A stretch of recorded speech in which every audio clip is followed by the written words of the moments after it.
Hi guys. One of the most common questions I get asked right now, either in the comments or on Instagram, is whether it makes sense to move to the UK right now. And I don't blame you, everyone is on the edge right now. We've just gotten out of a couple of years of COVID and we're heading straight into recession. And to top it, the political instability in the UK is really setting off on everyone's nerves right now. So today, I'm going to try and help you break down what factors you should consider while trying to make the decision on whether moving to the UK is the right option for you or not. Now, a really important thing for you to understand is that this answer depends a lot basis where you are right now or which country you are coming from. How are things for you right now in that country? And what you should be asking yourself is why you wanted to move in the first place. Do you want to move because you want to make more money, or because you want a better life for yourself or for your children, because you want more work-life balance for better career prospects? Do you want to experience a different life in a different country? Do you want a country which is high on safety? So if you stop and think for a second, you'll realize that these are just a few reasons, but even in the nature of all of these reasons, they're all fundamentally different from each other. So what holds good for you doesn't necessarily hold good for someone else, and vice versa. Now, I say this because a lot of people in the comments say that the UK is the worst place to be, or that they're better off wherever they are, or that coming to the UK will be the biggest mistake you make. And my concern is that these comments are a little biased and one-sided. My goal on this channel has always been to try and give you my opinion and then try and play devil's advocate so that you can make your own decision basis all the factors or the points that have been laid out in front of you without pushing my opinion on you. And I hope that's what I have been doing, and if I haven't, please let me know. And so let's try and do that. Let's try and take a more logical approach today to why you should move to the UK or why you shouldn't move to the UK, and whether the UK is the best place for you to be in, to move to over the next few years, next year, whatever it is, whether the UK is the right place for you or not. And at the end of this video, you should ideally be able to make that decision just by yourself without having to rely on anybody else's opinion, because truth be told, everyone's opinion differs and there's no single universal answer which holds good for everyone as to whether they should move to the UK or whether this is the time to move to the UK for them or not. So let's start off by answering these questions. Where do you currently live? Why do you want to move? What is your current standard of living? And how much do you save right now? Now, assume I was still back in India, and if I were considering to move to the UK right now, this is how I would answer those questions. I currently live in India. I would want to move for better education for our son, for more work-life balance, and to earn more money. With regards to my standard of living in India was extremely comfortable. We had help with our house, we had help with our son, and to be honest, we weren't lacking of anything. Now, when it comes to saving, let's assume I was saving X pounds. Now, in order for me to decide whether I should move to the UK or not, I would ideally need to check all of these boxes, if not exceed them. And if any of the points in any of these boxes was something I could not have, I would then check if it was tradable in favor of anything else, or if it was something I was willing to compromise on. So with that, let's go back to the list now. Tell me in the comment section below why you wanted to move to the UK, and if you haven't hit that subscribe button yet, now is an absolutely great time to do it. Hit the subscribe button now and click on the bell icon for notifications. And here's the thing, if you are very serious about moving to the UK and you want some help, my course has all of the details on how you can get that job, which job portals to apply to, and which agencies to get in touch with, and there's a list of hundreds of them, and CV templates, what you should do, what you shouldn't do, the whole 9 yards. So if you're interested, all you need to do is click on the link below, and it has all the details of how you can sign up. Now, in terms of education, the UK has one of the best educational systems in the world. We have a 5-year-old son, and this was one of the biggest motivators as to why we wanted to move here. Now, if we continue to live here, and if this is a part of his plan as well, he has the option of going to some of the best universities in the world. And if that's not a part of his plan, that's not really what he wants to do, he has a lot of educational programs for alternate careers as well. Probably a lot of them would have not been available in India, or they wouldn't have been that great in India. So he has the access to all of the best educational programs in the world right here in the UK. Now, think if he wanted to be a geologist, if he were in India, I'd be really worried, but in the UK, not so much. Now, moving on to work-life balance. Now, unlike where I come from, in the UK, there is a lot of focus on work-life balance. I've seen a lot of people pack up at 5 o'clock, 6 o'clock, go home. And I'm speaking from my personal experience, at least the domain I used to work in. had very little work-life balance, which meant that you were working at all possible hours, which I would hope, if I were moving to the UK, would not be the case here. So in the best scenario, there would be a good amount of a healthy amount of work-life balance. In the worst scenario, it would be like my home place. So I wouldn't lose either way, right? My next point is to earn more, and I'm naturally going to earn more in the UK versus in India. But here's the thing. The UK doesn't have the highest average salary in the world. It's not even in the top 10. It's not even in the top 15. It's actually ranked number 16. Despite it being at number 16, it ranks ahead of my own country. So I don't see too much of a problem for me over there. So that would definitely check off my list.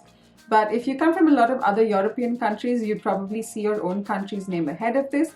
So then that can be a little bit of a challenge. So the way I see it, there are 3 ways to go about it. If you live or work in a country that is not ranked between country number 1 and country number 15, you have nothing to worry about. Perfect. That is the right decision for you. The second option is if you are still not working or living in a country that is ranked between 1 to 15, but you have the option of moving to any of the other countries that are ranked between 1 to 15. What I would then do is calculate what your expected average salary would be in that country versus your expenses and do the same for the UK, and then try and see which is the better fit for you. Now, if you live in one of the countries listed between 1 to 15, it would also then mean that you need to do your research, because while the country that you live in's average salary is amongst the top 15, it doesn't necessarily mean that they pay more for your role in one of those countries versus the UK.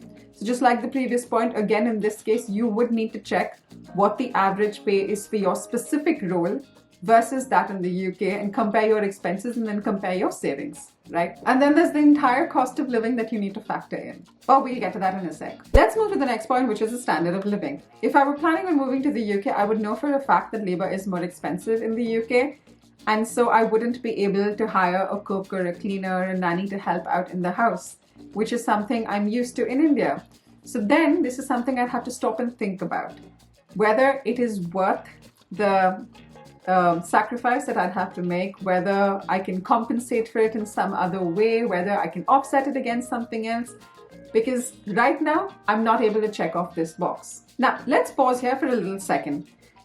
These are usually points that most of us consider, but considering the times we're living in, I think there are some other things that we should discuss. One of them is political stability. Now, the reason I bring this up is because the UK is going through prime ministers like fast fashion. I mean, every few months we have a new one. Actually, few weeks we have a new one. Now, the fact is, it is a little unsettling because there is so much confusion over where we stand on immigration right now, what policies are going to stick and what are not going to stick. Changing, conflicting reports coming out about government policies. The pound had come crashing down. Everything is honestly a little worrisome at this point. And after the pound came crashing down, to be really honest, I know a lot of people were worried because the primary goal for a lot of people to move to the UK is to save money. But if the pound is crashing, you're not really able to meet your primary goal, and hence all of the concern because of that. But here's the thing, it's been a week since he's been elected, and since then there has been relative calm, and the pound did bounce back a little bit after he was elected, Rishi Sunak. So I'm hopeful, and I hope I'm not speaking too early again, and hopefully things will settle down right now. So as far as political instability goes, I think we can just breathe a little easy right now because that seems to be on track. And finally, the £1 million question, how much will I be able to save? In my case, the number to beat was X. So anything more than X, X plus 1, X plus 2, X plus 3 should ideally be better, right? But there's more to it. I'm not gonna lie. The cost of living is exceptionally high in the UK right now, and we're facing a recession.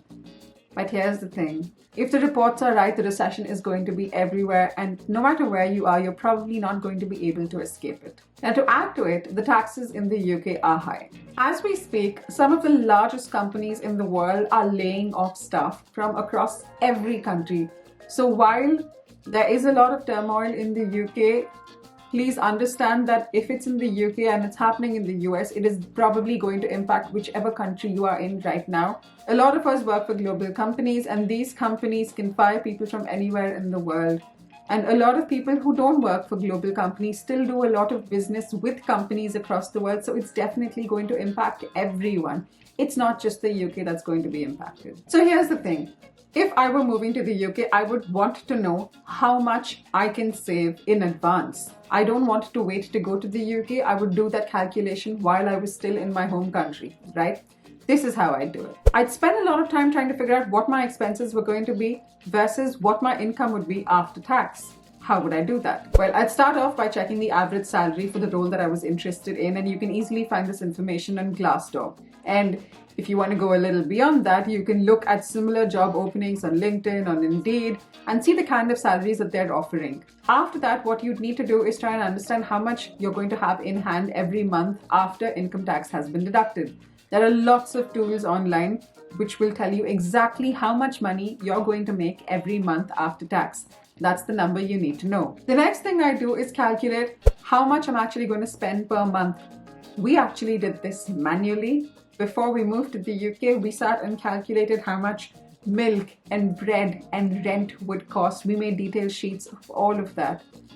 I highly suggest you do that. Or what you can also do is watch my video on the cost of living, because I've broken down how much I pay every month and in terms of what I pay these items, what I pay for. So you can just watch that instead, or you can actually break it down and do the research yourself to find out how much you're going to spend. Now, at the end of this calculation, if I see a decent amount of savings, and obviously a lot more than I was making back home, this would be a good decision for me, something I'd definitely consider. But if the number were equal to how much I were making at home or less, I would definitely stop and reconsider. I say this with a lot of love in my heart for you guys, but please figure out whether this move is justified for you or not financially. It doesn't matter how beautiful the UK is, it doesn't matter how good the education system is, it doesn't matter which car you drive, none of that matters if you do not have enough money in the UK, if you're not making enough, if you're not saving enough. Things are expensive in the UK, and even if you want to live with a basic amount of comfort, just the basic, I'm not even saying a luxurious life, you need to have money left over after you've spent all of your expenses every month. And this is money apart from the money you might want to send home back to your family, wherever you've come from, right? All of this requires a considerable amount of savings. A lot of people skip this step. They get caught up in the dream of living in the UK. They don't do the right amount of research, and then they move to the UK and realize they're extremely unhappy because they don't have enough money to spend on the things that they rightly should be able to spend on. Please don't let this happen to you. Don't make this mistake. It's extremely important before you decide to move, before you start applying for those jobs, that you do this calculation and that you see how much money you are going to have. Now, back to the boxes. Now, in my case, I'd be checking off all of the boxes except a higher standard of living. And I think I would be able to offset that against, well, higher safety because of lower crime, better air quality, better water, the ability to meet people from all walks of life. I think that would still be a fair deal for me because, well, it is obviously preferable to have a higher standard of living, but if it's not possible, I would be willing to trade off. So if you have been worried about moving to the UK and whether this is the right decision for you, whether this is the best time to take this decision, I hope this helps you understand how you can make this decision for yourself without having to rely on anyone else, basis creating a point system or a point structure like this which makes sense for you. Now, if you'd like to know more about the cost of living, which I was just talking about, and get an idea of how much you think you're going to spend in the UK, I suggest you watch this video.